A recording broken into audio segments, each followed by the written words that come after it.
Bonjour les cancers, merci à vous d'être là. Je suis ravie de vous accueillir pour votre guidance de la quinzaine du 15 au 28 janvier 2024. Donc prenez les messages s'ils vous parlent, s'ils résonnent avec vous, avec votre situation. C'est une lecture intuitive des cartes. Donc si ça ne vous dit rien du tout, les messages, vous les laissez passer, vous ne forcez pas. Surtout, ça c'est très important. Alors je vais commencer par un premier message de l'oracle Thé des Merveilles pour l'énergie qui va vous accompagner sur la quinzaine. Je continuerai avec le tarot original pour la situation, comment vous vous sentez, le point de soutien, point de vigilance et comment vous quittez cette quinzaine. Et je termine avec un message, un conseil de l'oracle La Sagesse d'Akasha. Allez, c'est parti pour vous les cancers. On regarde quelle est cette énergie qui vous accompagne sur la quinzaine.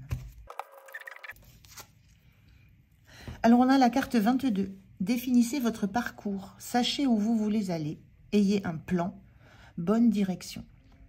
Il y a la notion là d'avoir besoin de projeter un futur, d'avoir besoin de se questionner sur la direction que vous voulez prendre, d'établir des étapes, de planifier certaines étapes, certaines actions. Mais d'abord, l'idée de trouver la direction. Dans quoi vous voulez vous investir, vers quoi vous voulez aller.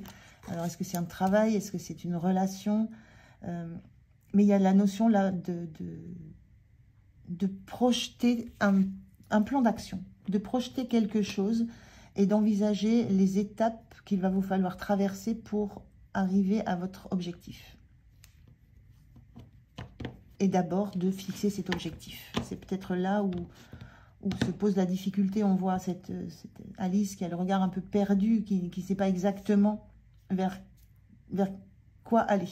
Donc, il y a peut-être cette notion-là de difficulté à envisager l'objectif final. Et du coup, de ne pas réussir à fixer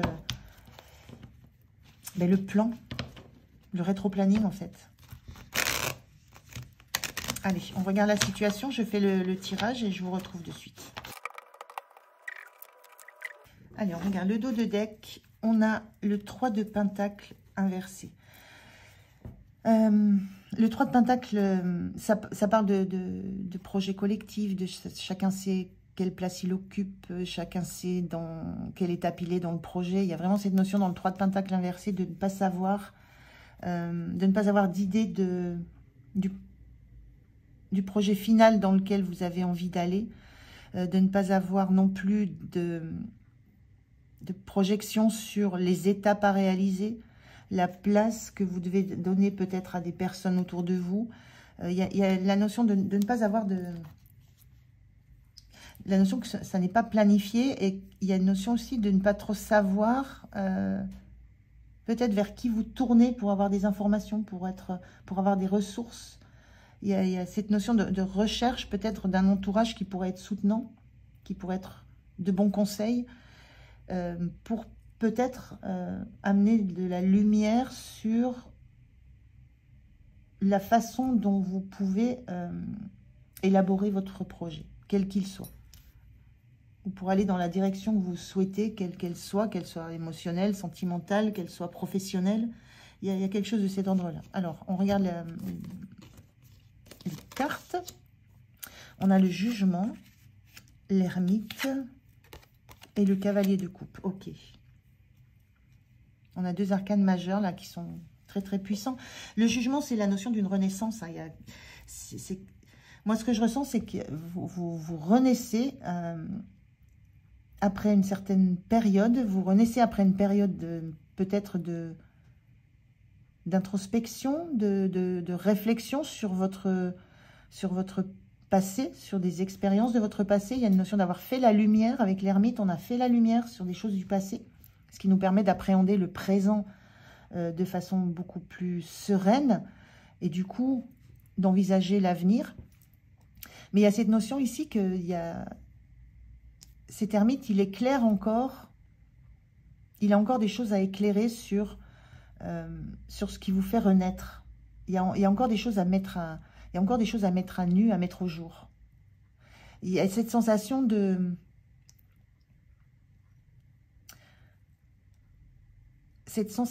que vous êtes dans cette période où vous savez que quelque chose de nouveau vous appelle, mais il y a encore vous êtes à la fin du process et pas encore... vous vous sentez peut-être pas encore suffisamment au clair pour vous mettre en route. Alors que vous avez tout ce qu'il faut pour vous mettre en route. Vous avez tout ce qu'il faut dans le cœur. Vous savez exactement quand dans le cavalier de coupe, c'est l'énergie de...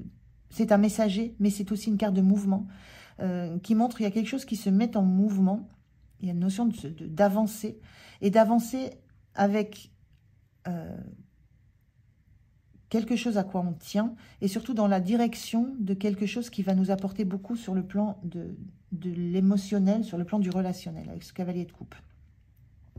Donc, il y a ici une notion de renaissance, de quitter, en fait, je ressens plus ça, de quitter, en fait, un parcours un peu sombre, un parcours d'introspection, un parcours, de quitter un tunnel, de voir la sortie du tunnel. Il y a cette renaissance qui est là. Parce que peut-être vous avez justement fait la clarté sur là d'où vous venez, sur ce que vous avez déjà vécu. Et ça vous permet d'être maintenant... dépouillés, on a des personnages qui sont nus, qui sortent de tombes, qui sont nus, c'est la montée des âmes, d'être maintenant dépouillés de tous ces fardeaux du passé. Et l'idée que vous pouvez avancer maintenant dans une énergie beaucoup plus légère avec ce qui vous plaît vraiment. Mais ces termites centrales me renvoient quand même l'énergie de ne pas encore trop savoir ce qui vous plaît réellement.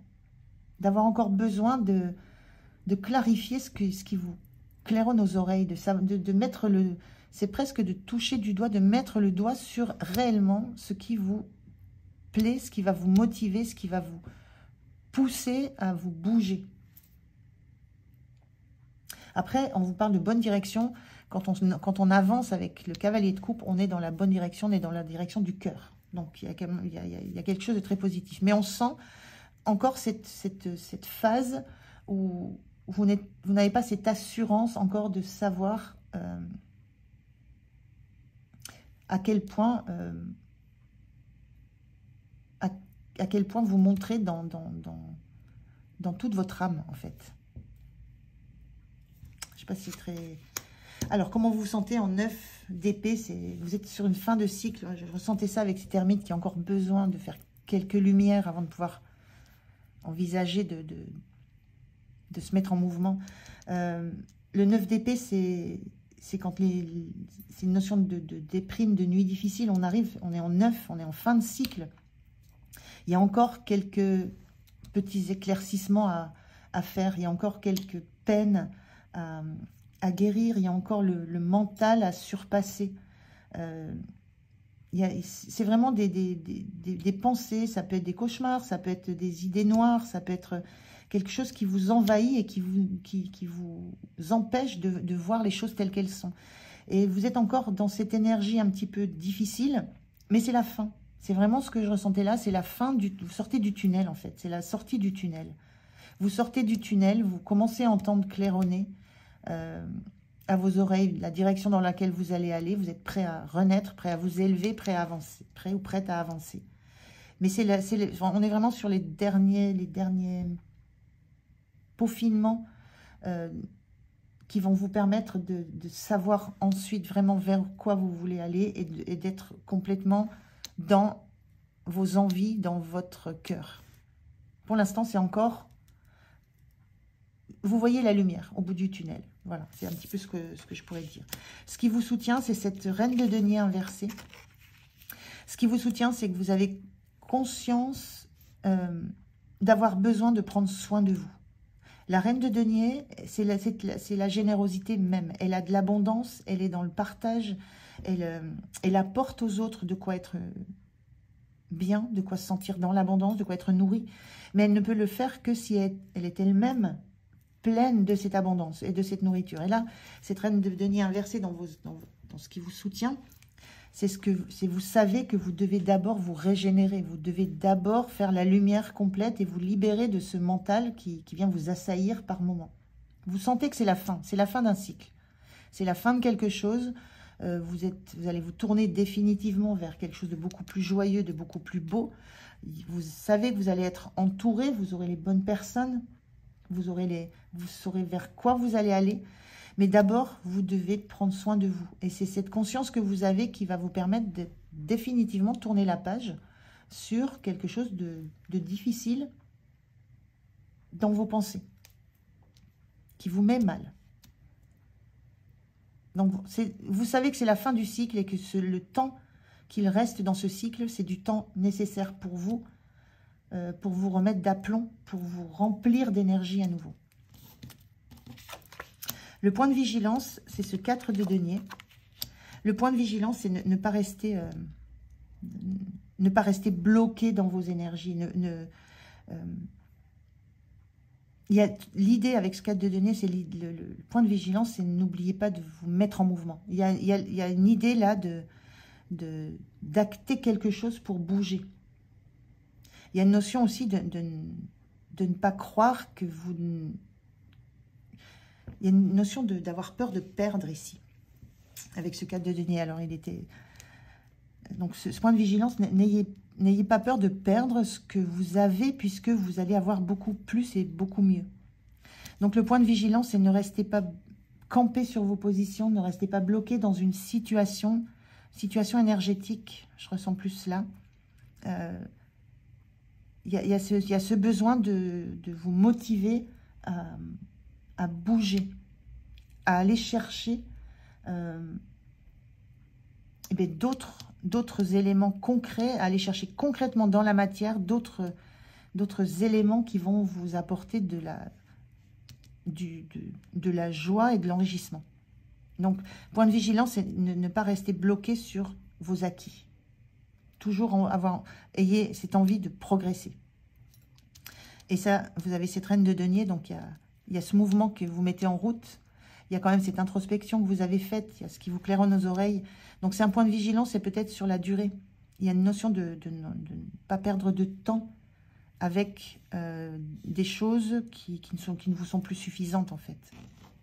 Pas rester dans une situation qui ne vous nourrit plus assez, qui n'est plus suffisante pour vous. Il y a cette notion-là. L'énergie sur la fin de la quinzaine, on a ce 6 de Pentacle qui est inversé. Sur la fin de la quinzaine, vous avez... il y a une notion de quelque chose qui n'est pas forcément équitable. On est encore dans le denier, dans la notion de la matière, de la valeur, du concret. Vous n'êtes encore pas dans l'équilibre ou dans le ressenti de l'équilibre entre ce que vous donnez et ce que vous recevez, quel que soit le domaine que ça touche. Mais c'est une carte, tout en étant inversée, c'est quand même une carte vers laquelle vous allez. C'est-à-dire, ce que vous recherchez, c'est l'équilibre. C'est un équilibre intérieur, c'est l'équilibre avec les autres, c'est l'équilibre entre ce que vous recevez, ce que vous donnez. Vous savez que ça n'est pas ce que vous avez sur la quinzaine encore. Par contre, c'est vers ça que vous voulez aller. C'est votre objectif. Donc, sur la fin de la quinzaine, vous n'êtes pas arrivé à votre objectif, mais vous savez que c'est vers ça que vous voulez aller. Vers cette notion de... Il n'y a pas un des personnages qui aura plus que l'autre. Il n'y en a pas un qui sera en manque plus que l'autre. Et il y a la notion aussi que vous aurez suffisamment pour partager. On est dans cette reine de denier, qui se nourrit elle-même pour pouvoir ensuite partager son abondance, sa connaissance, ses valeurs, ses savoirs, sa matière, sa finance. Et là, sur la fin de la quinzaine, vous sentez que vous n'avez encore pas suffisamment récupéré d'énergie pour être en capacité de le partager. Mais c'est en cours. Vous étiez en 4 ici, on est en 6 là. Donc, il y a quelque chose qui bouge, il y a de l'énergie qui revient petit à petit. Et vous vous connaissez suffisamment pour savoir qu'il y a encore besoin d'un peu de temps pour être complètement dans cette énergie de reine de denier qui va pouvoir s'expanser.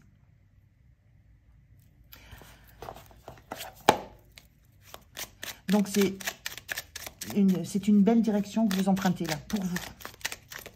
Alors, on regarde le message de la sagesse d'Akasha. Quel est le message pour vous, les cancers? Merci. On vous dit, en agissant en fonction des autres, vous leur donnez le pouvoir de vous accorder ou non ce que vous attendez d'eux. Cet état de dépendance mène à la souffrance. Il y a peut-être eu de ça dans ce que vous avez introspecté, dans ce qui vous a fait souffrir dans votre passé. Il y a peut-être le fait d'avoir attendu des autres qu'ils vous dirigent, qu'ils vous donnent les pistes, qu'ils vous donnent la bonne direction. D'avoir été dans l'attente de ce que vous pouviez recevoir des autres et pas de ce que vous pouviez vous apporter à vous. Alors que là, il y a un état d'esprit qui a complètement changé. Et on voit avec ce 3 de denier inversé que vous n'attendez plus là. Vous n'attendez plus de quelqu'un qui vous donne les ressources, qui vous donne les solutions. Donc, il y a vraiment une transformation qui s'est effectuée, qui est difficile peut-être à accepter. Mais là, vous êtes sur une dynamique de retrouver votre propre pouvoir, votre propre énergie, pour en faire cadeau aux autres. Et de ne plus être dans l'attente de quelque chose qu'on va vous apporter, que vous aurez peur de perdre, et qui va vous bloquer. Donc, il y a vraiment cette notion que c'est à vous maintenant, vous agissez pour vous, dans votre parcours, pour votre chemin. Vraiment avec la notion de sortir d'un tunnel que vous avez vraiment éclairé très, très profondément. Voilà pour vous les cancers. Je vous remercie de m'avoir écouté. Je vous souhaite une belle quinzaine. Prenez bien soin de vous et je vous dis à tout bientôt. Au revoir.